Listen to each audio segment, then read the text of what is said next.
मैं अभी केवल आदरणीय आजम खान साहब से मिलने आया, उनका हालचाल लेने आया और मैं जेल मिलने नहीं पहुंच पाया था। मैं आज अभी आपसे बैठ करके स्वास्थ्य को लेकर के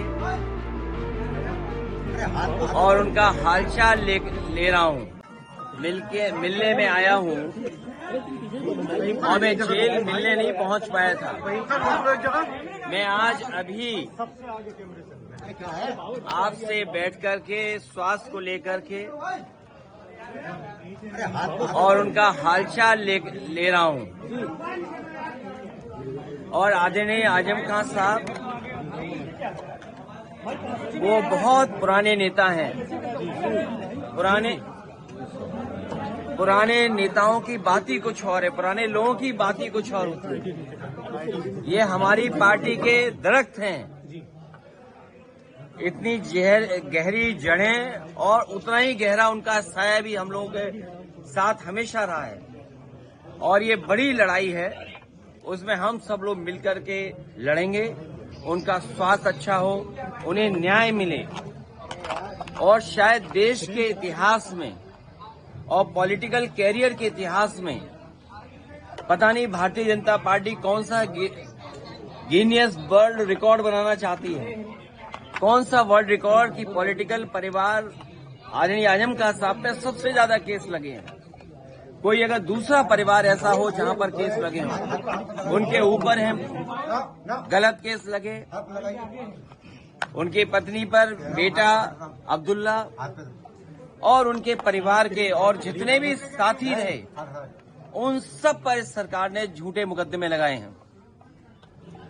और इतना तकलीफ परेशानी किसी को नहीं पहुंचाई गई होगी जितनी आदरणीय आजम खान साहब और उनके परिवार को पहुंचाई गई है।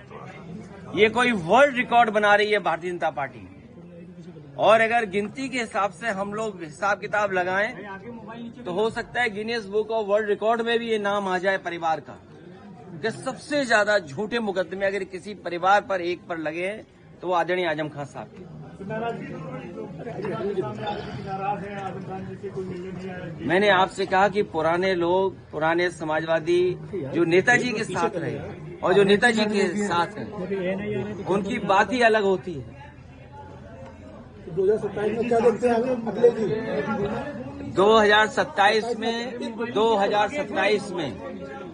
2027 में सरकार बनने जा रही है और पीढ़े की आवाज बुलंद होगी कि कोई कल्पना कर सकता है कि सुप्रीम कोर्ट में जज साहब के ऊपर भी जूता फेंक दिया गया हो या जूता निकाला गया हो।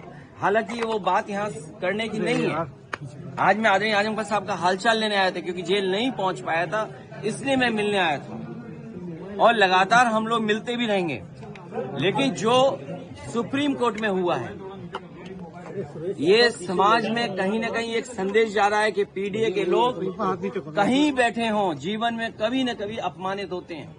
और ये बात मैं पहली बार नहीं कह रहा हूँ। एक बार विधानसभा में मैंने ये बात कही कि जो पिछड़े दलित, अल्पसंख्यक, मुसलमान भाई, आदिवासी, जो पीडीए परिवार है, वो एक सूत्र में बंधा हुआ है अपनी पीड़ा से, वो अपमानित महसूस करता है और इस सरकार में अपमानित हो रहा है लगातार।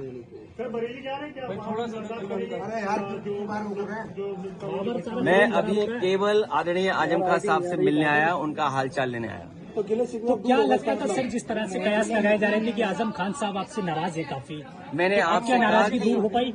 आदरणीय आजम खान साहब हमारे पुराने, ये आपको सूचना मिली कहाँ से? ये आपकी सूचना है?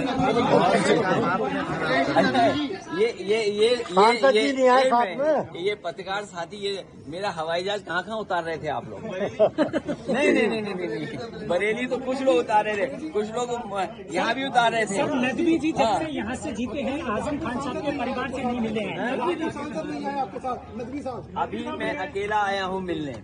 मेरा बेटा भी नहीं आया। उनको होना चाहिए था आपके साथ। ये आप लोग क्यों तय करते हो सब बातें? आप लोग सब तय कर लेते हो अभी तो आप लोग सब तय कर। अभी मैं मिलने आया हूँ, मैं हालचाल लेने आया हूँ उनका स्वास्थ्य को लेकर के। आपको फिक्र ये करनी चाहिए कि कितने झूठे मुकदमे लग रहे हैं इन पर, कितने झूठे मुकदमे लगे हैं। और मैंने कहा कि इतने गहरे रिश्ते हैं, ये समाजवादी पार्टी के दरख्त हैं, कितनी गहरी जड़ें हैं। ठीक है अखिलेश जी, ठीक है, ओके अखिलेश जी। आदरणीय आजम खान साहब पर मैंने पहले भी कहा और फिर कहता हूँ कि जितने भी झूठे मुकदमे लगे हैं सब वापस होंगे। और एक यूनिवर्सिटी का अच्छा काम कर रहे थे, न केवल हम आप लोगों के इस समय के लोगों की मदद होती है, बल्कि आने वाली पीढ़ी का भी भाग्य सुधरता। ठीक है, सोचिए, यूनिवर्सिटी को जो लोग बर्बाद कर रहे हैं, नहीं हो पा रहा है, नहीं हो पा रहा है। वो समाज में हर चीज को बर्बाद करना चाहते हैं। 2027 में कितना मजबूत मान रहा है अखिलेश जी? इतना मजबूत हैं नहीं हो पा कि रहा। भारतीय जनता पार्टी को जनता हटाने जा रही है। इस बार देखिएगा, जनता आगे होगी और पॉलिटिकल पार्टी पीछे दिखाई देगी। और ये जो आई लव मोहब्बत वाला चल रहा है, इसमें क्या कहना चाहिए? नहीं देखिए, ये पूरा ये नहीं, देखिए ये कुछ भी हो सकते हैं। आज केवल आप इतना ही रखिए कि हमारी बातचीत, मिलना और मिल करके मैं जा रहा हूँ। बिल्कुल नीचे आप लोग मुंह की सर्दी देख तो आप। बहुत सारे मुकदमे से राजनीति से प्रेरित भी हैं और आजम खान साहब भी कहते हैं आपकी सरकार बनेगी तो क्या इन मुकदमों पर पुनर्विचार आप करें? न केवल आदरणीय आजम खान साहब के, और बहुत सारे लोग ऐसे हैं, आप में प्रेस में भी बहुत सारे लोग हैं, अभी दिख नहीं रहा मुझे, नहीं, इसमें बहुत सारे प्रेस के लोग हैं जिन पर झूठे मुकदमे हैं। ये दिल्ली से आए हैं, ये जानते हैं कितने पत्रकार साथियों पे झूठे मुकदमे हैं। आप लोग अगर प्रशासन का साथ देते हो, आप सरकार का साथ देते हो, तो आप पे मुकदमे नहीं होंगे। नहीं तो मीडिया पे जो मुकदमे लगे हैं सर, वो मुकदमे वो भी वापस होंगे और तुम्हारा स्वास्थ्य का भी ध्यान रखा जाएगा।